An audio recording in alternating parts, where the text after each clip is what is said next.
malta da Zombie TV, Diogo Trindade, o vosso geek de serviço, e eu estou aqui para falar de board game. Mas antes de avançar, não se esqueçam, subscrevam o nosso canal no YouTube, façam like na nossa página de Facebook e Instagram, e mesmo no YouTube, cliquem lá no sininho para receberem uma notificação cada vez que a Zombie TV lançar o vídeo, ok? Por isso, vamos a isso, vamos falar de board game. Pois é, malta, hoje vamos falar do mais recente lançamento da Pitágoras, que é Garum. Garum é um jogo que nos vai levar aos tempos romanos de antigamente. Estes tempos eram muito mais difíceis, não havia a industrialização, não havia as máquinas, e como tal, tudo era com um trabalho muito árduo. Em Garum, um desses trabalhos muito árduos que vamos fazer é criar uma sopa.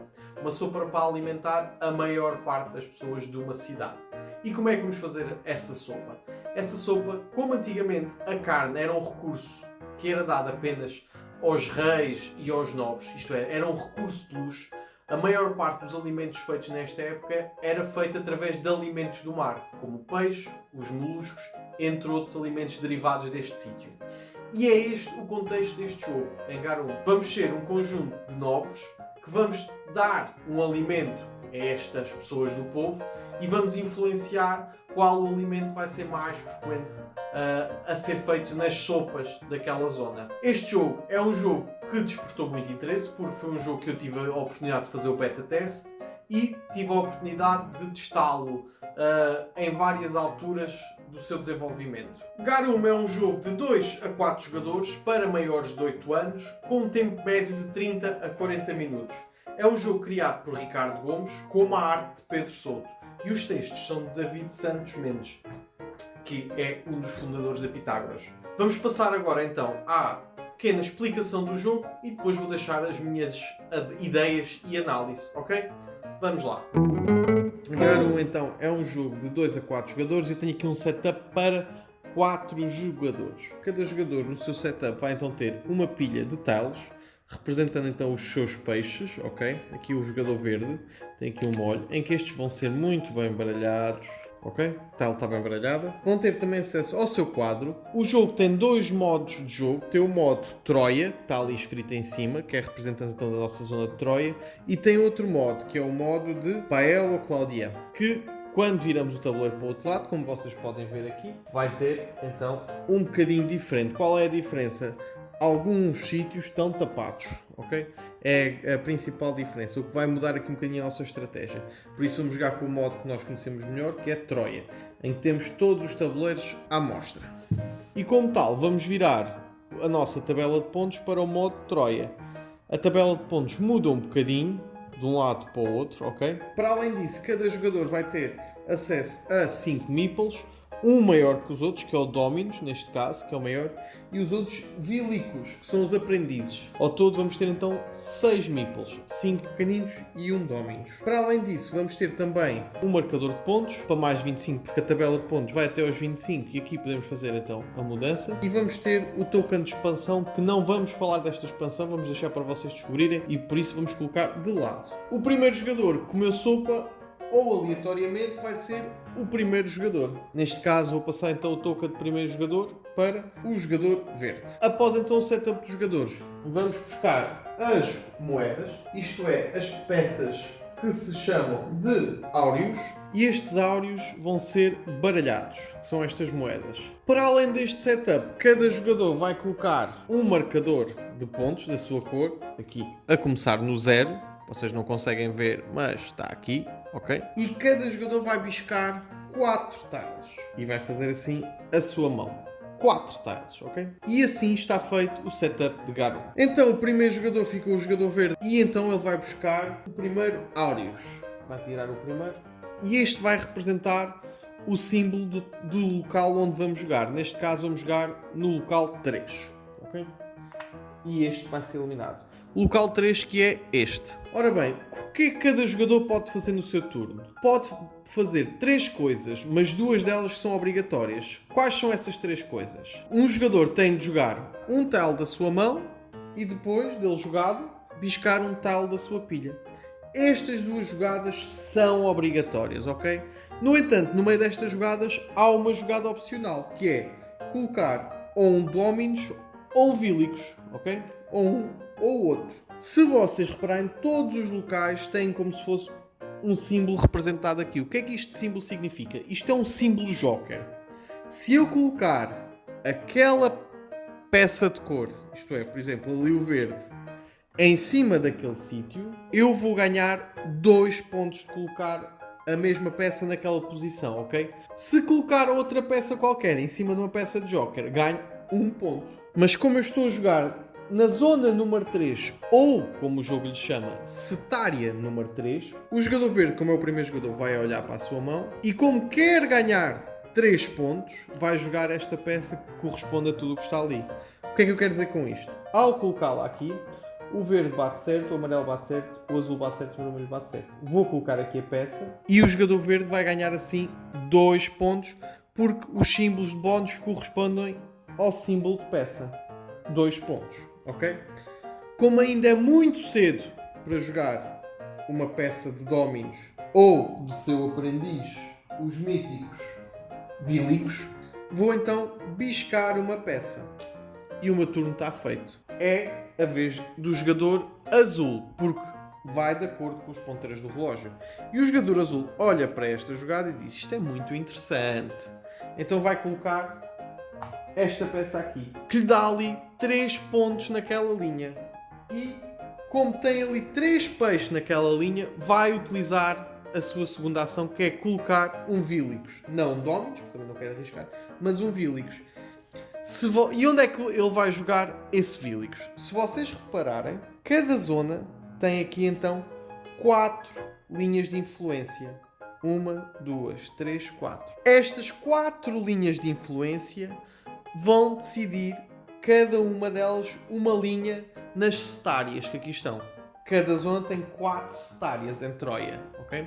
Então, como o jogador azul vê ali 3 peixes na terceira linha destas setárias, ok? 1, 2, 3, 4, vai colocar um meeple azul. Quais são as regras da colocação dos meeples nas linhas de influência? Primeiro, só pode existir um meeple em cada linha de influência, ok? Pode haver até 4 meeples nas linhas de influência das setárias, mas cada local só pode ter um meeple. Segundo, quando 3 setárias estiverem preenchidas, quando tivermos para jogar para a quarta, não é possível colocar mais nenhum meeple na zona de influência. Isto é, tem de se colocar enquanto tiverem 3. Estas linhas de influências podem ser horizontais ou verticais. Então o jogador colocou aqui, não ganha pontos, porque estes pontos vão ser apenas atribuídos no final do jogo. E como é que estes pontos vão ser atribuídos? Vão ser atribuídos de acordo com aquela tabela que eu vos dizia.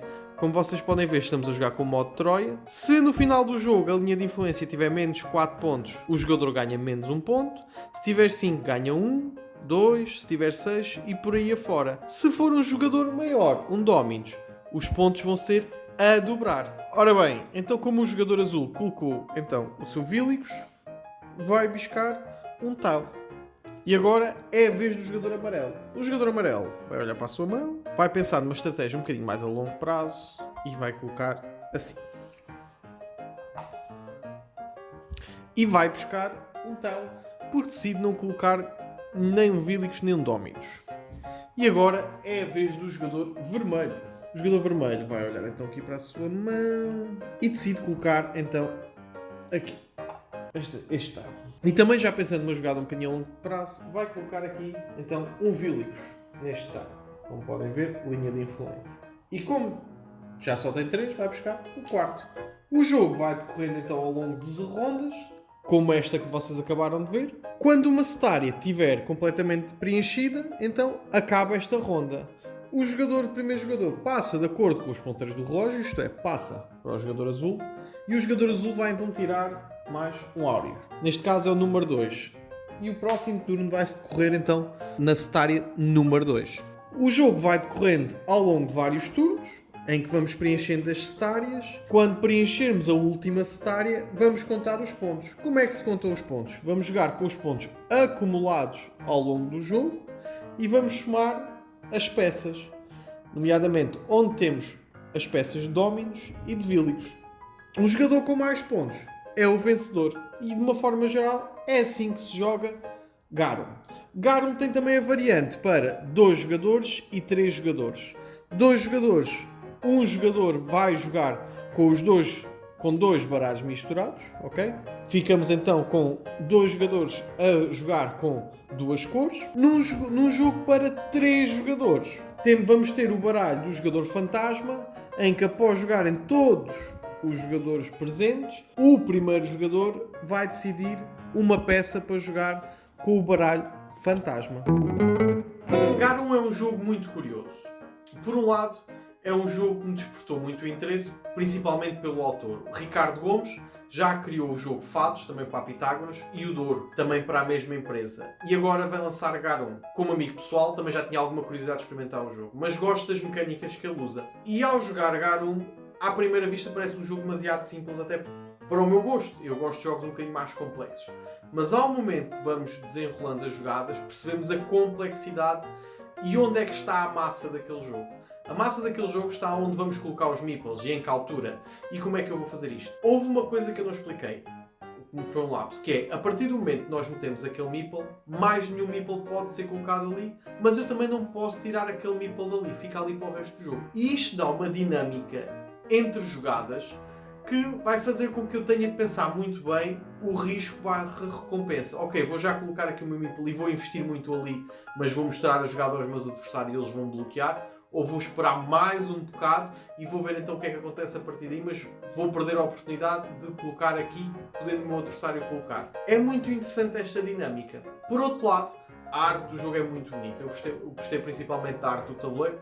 Os tiles acho que poderiam ser um bocadinho mais bonitos, mais trabalhada a arte da parte de trás, mas do tabuleiro está lindíssima. E os dois tipos de tabuleiro que nós temos, um com toda a área, o outro com algumas áreas bloqueadas que não podemos utilizar, dá ali uma mecânica interessante, bem como o tipo de jogadores. Outra coisa que eu gostei muito no jogo, o jogo é completamente diferente jogado a 4 pessoas, a 3 pessoas ou a 2 pessoas.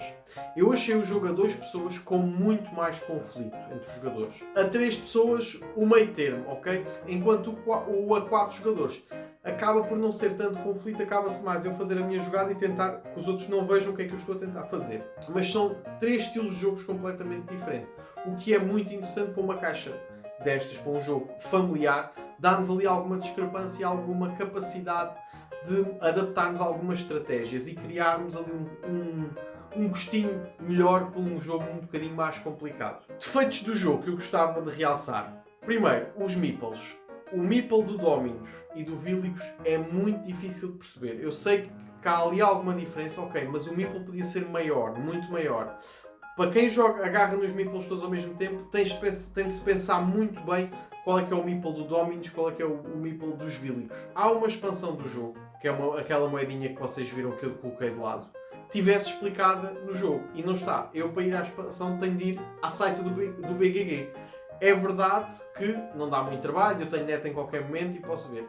Mas acho que poderia ser lá colocado uma adenda, uma folha solta, qualquer coisa para nos ajudar a perceber. Uma coisa que eu vou ter de imprimir e vou ter de acrescentar, que não fica tão bonito, uma coisa impressa à mão, num jogo de tabuleiro destes. A quem é que eu recomendo este jogo? Primeiro, jogadores casuais, sem dúvida. Eu tive a oportunidade de jogar isto com alguns jogadores casuais e eles adoraram. Coloquei isto nos jogadores um bocadinho mais medium heavy. Foi um bom warm-up, mas agora vamos passar uma coisa um bocadinho mais complicada, ok? E é muito por aí. Não sei porque este jogo faz-me lembrar muito o Sudoku. Não tem nada a ver com números, não tem nada a ver com as quadrilhas, mas a forma como eu tenho de fazer aquilo de uma forma tão perfeita para conseguir ter uma linha de todos os peixes ou moluscos da minha cor é muito interessante. E por causa disso faz-me lembrar o Sudoku. E eu acho que quem não gosta de Sudoku não vai ser um jogo que vai pegar muito. Pode não ter nada a ver. Pode-se estar aqui a mandar um bitite para do nada. Mas a dinâmica, as cores iguais, a forma como eles fazem, os padrões que ali têm de estar, faz-me lembrar muito. De uma forma geral, o Garum é um jogo que eu gostei muito. É um jogo que eu vou guardar para jogar com o pessoal casual. Porque realmente eu tenho a maior parte dos jogos, são jogos heavy e eu tenho amigos que não estão habituados a jogar. E este jogo vai ser uma excelente entrada para eles. Para mim, Ricardo Gomes está de parabéns pela criação deste jogo. A Pitágoras também está de parabéns pelo lançamento deste jogo. A Pitágoras também lançou também os 6 Castelos, um jogo que o Ricardo vai fazer a análise em breve, por isso não percam que vai estar a sair daqui a pouco tempo. E é um jogo que a Zombie TV dá ali um grande encargo, dá um selo de recomendado para qualquer pessoa que o queira experimentar. De resto, esta foi a análise que eu tenho do jogo. Espero que tenham gostado. Da minha parte, bons jogos, bons filmes e boas leituras.